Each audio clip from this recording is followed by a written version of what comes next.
Hi, everyone. I'm so happy to welcome you all to this amazing event. My name is Nicole Schweder-Holz.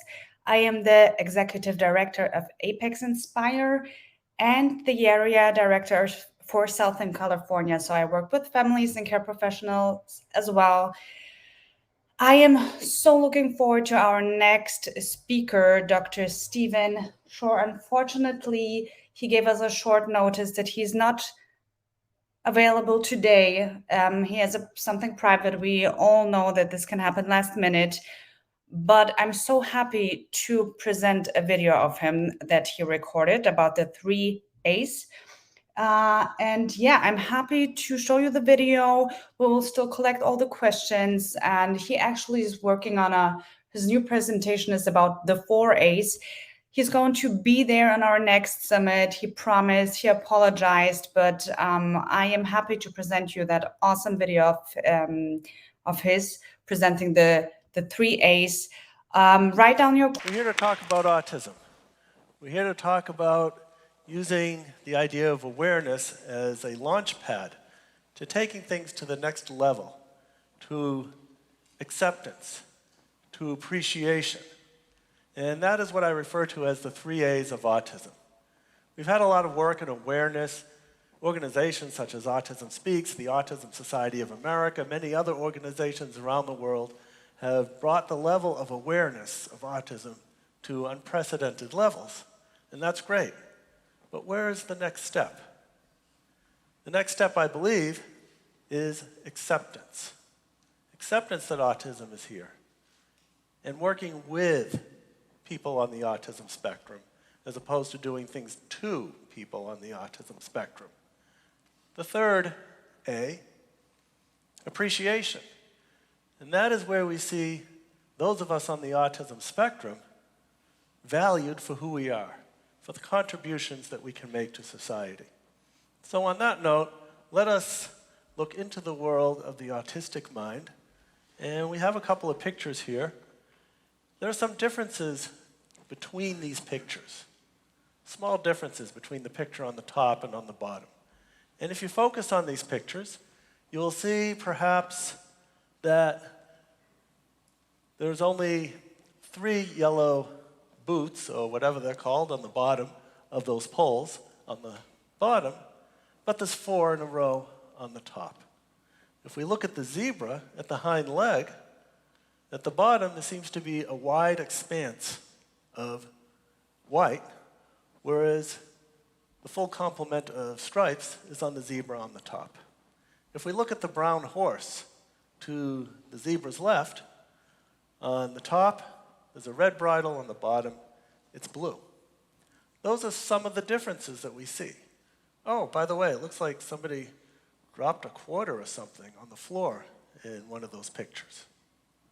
So as we consider the details of these pictures, let us think about what we were looking at. It's a carousel. What was the animal in the foreground? A zebra? Or maybe it was a horse. How many animals were in the row closest to us? 3, 2, 4? It can be hard to answer these questions. And that is because I forced you to perceive these pictures as many of us on the autism spectrum perceive our world. We tend to focus on details. So much so that sometimes we're accused of having a lack of central coherence, or getting the big picture. But as we look about the world, as we look about our environment, are there times when it is advantageous to be detail-oriented? Perhaps as a computer programmer, maybe a designer, mathematician, tax accountant. And in these situations, it's highly valued to be detail-oriented, perhaps even at the expense of central coherence or getting the big picture. So are we looking at a deficit in central coherence, or in these situations, Are we looking at, when people perhaps have difficulty in these areas, a deficit in detail-oriented thinking? So as we look at all the characteristics of autism, every one of them can be flipped around to be an advantage in particular situations. And as we look at the characteristics of autism, one characteristic is an extremely widely varying skill set. And what that translates to is that the challenges we face can be really significant, they can be deep, but there's also going to be corresponding strengths that go shooting through the roof. And that is where we see the superpowers of autism. There are some companies that have recognized these superpowers, that appreciate those of us on the spectrum for who we are. Small software companies who actively seek people on the autism spectrum, who have vowed to hire 1% of their workforce of people on the autism spectrum. Small companies such as Microsoft or SAP. So what brings me to you? Well, let's take it from the beginning. Things were pretty typical at first. At 24 hours of age, my wife says I looked like an egg. And then, at 18 months, like what happens to about 20 or 30% of us on the autism spectrum, the regressive autism bomb exploded. There was a loss of functional communication, meltdowns, withdrawal from the environment, and in brief, I became a pretty severely affected child on the autism spectrum. There was so little known about autism. It took my parents an entire year to find a place for diagnosis. And when they did, the doctor said they had never seen a child who was so sick, and they recommended institutionalization to a place like Willowbrook. Well, in some ways, the doctors were right about the institutionalization, and I am now in an institution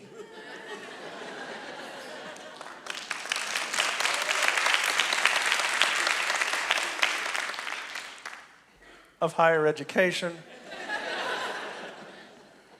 right here at Adelphi University. So getting back to my situation, my parents, like we see so many parents today, they advocated on my behalf. They convinced the school to take me in about a year. And it was during that year that my parents implemented what we would today refer to as an intensive home-based early intervention program.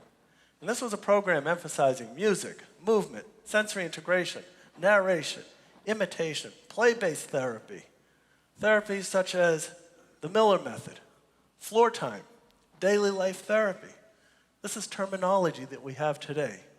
In those days, the concept of early intervention did not even exist. It was parents struggling to reach their child. So what did they do? Well, first they tried to get me to imitate them. It didn't work. Even though imitation is a time-honored educational approach, many of us on the autism spectrum may be at a point where we're just unable to imitate. So then they flipped it around and they imitated me. And once I did that, I became aware of them in my environment. And they were able to pull me along.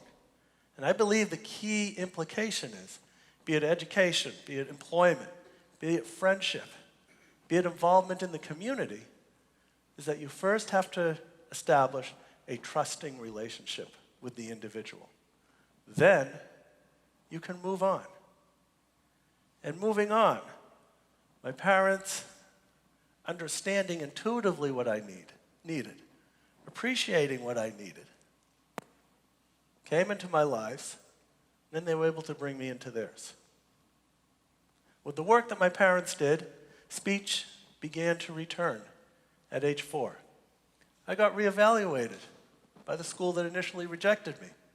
Instead of being considered as psychotic and ready for an institution, I got upgraded to neurotic. Things were looking better in the world.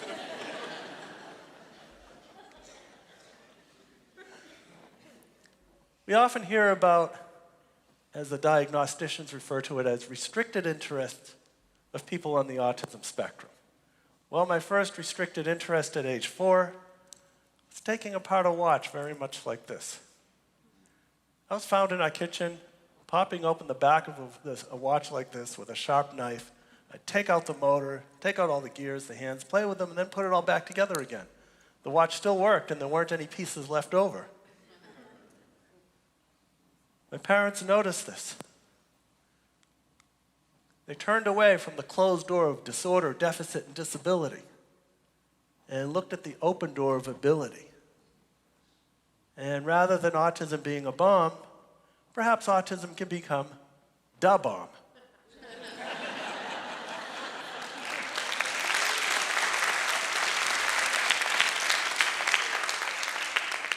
And how does autism become da bomb? It involves appreciating the strengths that the characteristics of autism bring to us. So let's take a look. Let us suppose we have an individual who might have been diagnosed with Asperger syndrome. He's very talkative.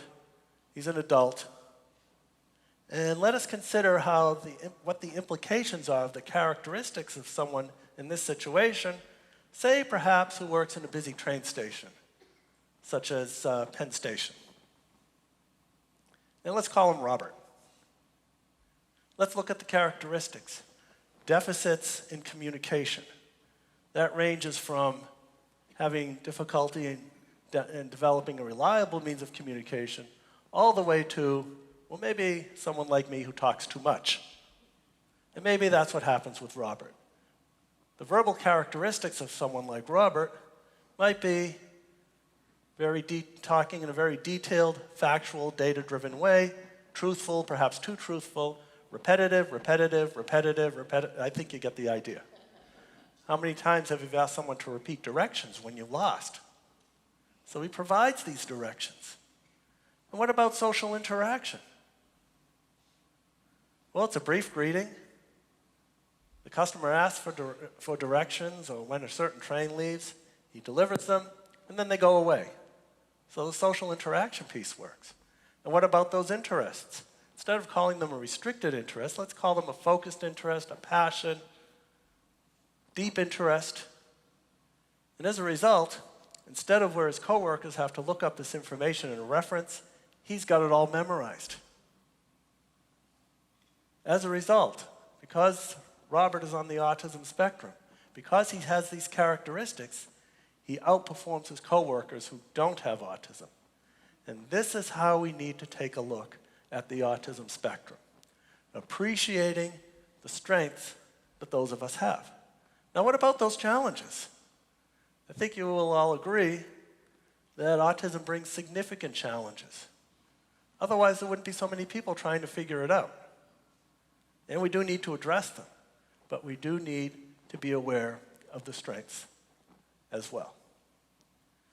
So as we look at autism, as we look at the challenges, as we look at the strengths, I suggest that we transition from thinking of autism as a collection of deficits, disorders, and disability, and turn towards the open doors of abilities and strengths and appreciating what people with autism have to offer to the world.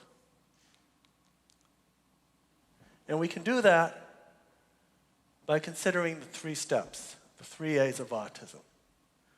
The awareness piece, knowing autism when we recognize it, recognizing autism when we see it, accepting that autism is here, and rather than doing things to people on the autism spectrum, let's work with the autism spectrum. Let's work with those characteristics and appreciate the strengths that people on the autism spectrum have and can provide to society. So as we think about the strengths, what about people with autism you know? People who happen to have differences. What are you going to do?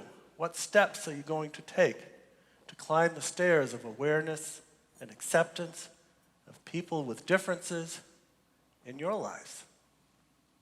Thank you very much. Well, that was a very interesting input from Stephen Shore. As I said, we will welcome him on our next summit. Thank you for your patience with the video. I'm glad it worked out at the end. You have a short 10 minutes break, and then I am super honored and happy to welcome Megan Timko on our main stage in just 10 minutes. Thank you so much. Oh, enjoy the expo, go to speed friending or networking, whatever you feel like. Grab a drink. We'll be right back.